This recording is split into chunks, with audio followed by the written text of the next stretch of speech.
ಬಿಜೆಪಿಯಲ್ಲಿ ಸಂಧಾನ ಸಭೆಗಳ ಪ್ರಮಾಣ ಜಾಸ್ತಿ ಆಗಿದೆ. ಇವತ್ತು ಕೂಡ ಸಂಧಾನ ಸಭೆ ಈ ವಿಚಾರದಲ್ಲಿ ಏನೋ ಸಂಧಾನ ನಡೀತಾ ಇದೆ. ಏನು ನಾವು ಯಾವ ಸಂಧಾನಕ್ಕೆ ನಾವು ಹೋಗಿಲ್ಲ. ನಮ್ಮ ಸಂಧಾನ ಆಗುವಂತ ಪ್ರಕರಣ ಅಲ್ಲ.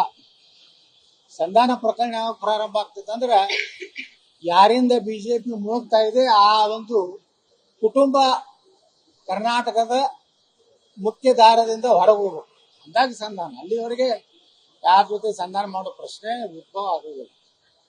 ಮುಖ್ಯಮಂತ್ರಿಗಳು ಮೊನ್ನೆ ಕಲಬುರಗಿಗೆ ಬಂದಿದ್ದು, ಬೆಳಗಾವಿ ಹೋಗಿದ್ದಾರೆ, ವಿಭಾಗವಾರ ಸಭೆಯನ್ನ ಮಾಡ್ತಾ ಇದ್ದಾರೆ. ಇನ್ನೊಂದು ಕಡೆ ನೇಮಕಾತಿ ಬಗ್ಗೆ ನೋಡ್ತಾ ಇದೆ. ಈಗ ಬರಗಾಲ ಬರ್ತಾ ಇದೆ, ಮಳೆ ಕೊಡ್ತಾ ಇದೆ. ಈ ಇಂಥ ಸಂದರ್ಭದಲ್ಲಿ ತಾವೇ ಹೇಳಬಹುದು. ನೋಡಿ, ಇವೆಲ್ಲ ಸಭೆಗಳು ಏನು ರೊಕ್ಕ ಇದ್ರೇ ಸಭೆಗಳು. ಯಾವ ಗುತ್ತಿಗೆದಾರ ಬಿಲ್ ಕೊಟ್ಟಿಲ್ಲ, ಯಾವ ಅಭಿವೃದ್ಧಿ ಕೆಲಸ ನಡೀತಾ ಇಲ್ಲ. ಇವತ್ತು ನೋಡ್ರಿ, ಒಂದೇ ಇಲಾಖೆದು ಒಬ್ಬರು ಅಧಿಕಾರಿಗಳು ಹೇಳಿದ್ರು, ಸಣ್ಣ ನೀರಾವರಿ ಇಲಾಖೆಯಲ್ಲಿ 14,000 ಕೋಟಿ ರೂಪಾಯಿ ಬಾಕಿ. ಮತ್ತೆ ಅಲ್ಲಿ ಸಭೆ ಮಾಡೋದ್ರಿಂದ ಏನ್ ಲಾಭ? ಈಗ ನೀವು ರೈತರಿಗೆ 40 ಲಕ್ಷ ರೂಪಾಯಿ, ನೀರಾವರಿಯವರಿಗೆ 25 ಲಕ್ಷ ರೂಪಾಯಿ, ಒಣ ಬೇಸಾಯದವರೆಗೆ ಪರಿಹಾರ ಕೊಡ್ತೇನೆ ಅಂತ ಹೇಳಿದೆ. ಎಲ್ಲಿ? ಕೃಷ್ಣಾ ಮೇಲ್ದಂಡೆ. ಅದೇ ಇಲ್ಲಿ ಹೇಳ್ತೀರಿ, ಬಿಡದಿ ಒಳಗೆ 2 ಕೋಟಿ ರೂಪಾಯಿ ನಾವು ಪರಿಹಾರ ಕೊಡ್ತೇನೆ. ಒಂದೇ ರಾಜ್ಯದಲ್ಲಿ 2 ಕಡೆ ತಾರತಮ್ಯವನ್ನ ಇವತ್ತು ಈ ಸರ್ಕಾರ ಮಾಡ್ತಾ ಇದೆ. ನೀವು ಒಂದ್ ವೇಳೆ 2 ಕೋಟಿ ರೂಪಾಯಿ ಬಿಡದಿ ಕೊಡ್ತಿದ್ರೆ ಅಲ್ಲಿಯೂ ರೈತರಿಗೆ 2 ಕೋಟಿ ಕೊಡಿ. ಅದನ್ನು ಹಂತ ಹಂತವಾಗಿ ಕೊಡ್ತಾರತ್ತೆ. ಹಂತ ಹಂತವಾಗಿ 5-6 ವರ್ಷಗಟ್ಲೆ ಕೊಟ್ರೆ ಆ ರೈತರು ಪೋತೆ ದಿವಾಳಿ ಆಗ್ತಾರೆ. ಒಂದೇ ಇದಕ್ಕೇನೆ ಹಣ ಇಲ್ಲ. ಸುಮ್ಮನೆ ಎಲ್ಲಾ ವಿಭಾಗ ಸಭೆಗಳು, ಅದರಿಂದ ಯಾವುದೇ ಸಭೆಗಳಿಂದ ಯಾವುದೇ ರೀತಿ ಫಲಪ್ರದ ಆಗುವಂತ ಸಭೆ ಆಗುವುದಿಲ್ಲ. ಅದು ಸುಮ್ಮನೆ ಕಾಟಾಚಾರಕ್ಕೆ ಮಾಡ್ತಾ ಇದ್ದಾರೆ. ಈಗ ಬಿಜೆಪಿಯಲ್ಲಿ ಸಂಧಾನ ಸಭೆಗಳ ಪ್ರಮಾಣ ಜಾಸ್ತಿ ಆಗಿದೆ. ಇವತ್ತು ಕೂಡ ಸಂಧಾನ ಸಭೆ ಈ ವಿಚಾರದಲ್ಲಿ ಏನೋ ಸಂಧಾನ ನಡೀತಾ ಇದೆ.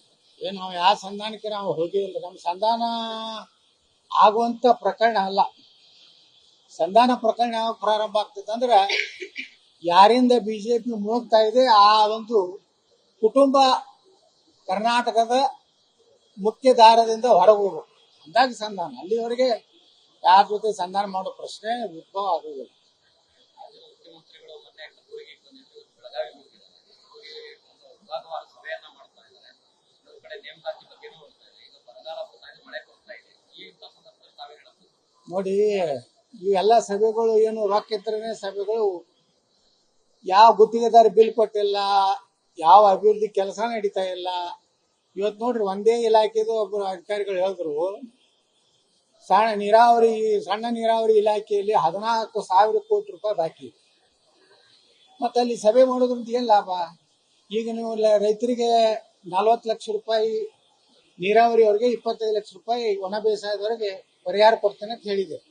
ಎಲ್ಲಿ? ಕೃಷ್ಣಾ ಮೇಲ್ದಂಡೆ. ಅದೇ ಇಲ್ಲಿ ಹೇಳ್ತೀರಿ, ಬಿಡದಿ ಒಳಗೆ 2 ಕೋಟಿ ರೂಪಾಯಿ ನಾವು ಪರಿಹಾರ ಕೊಡ್ತೇನೆ.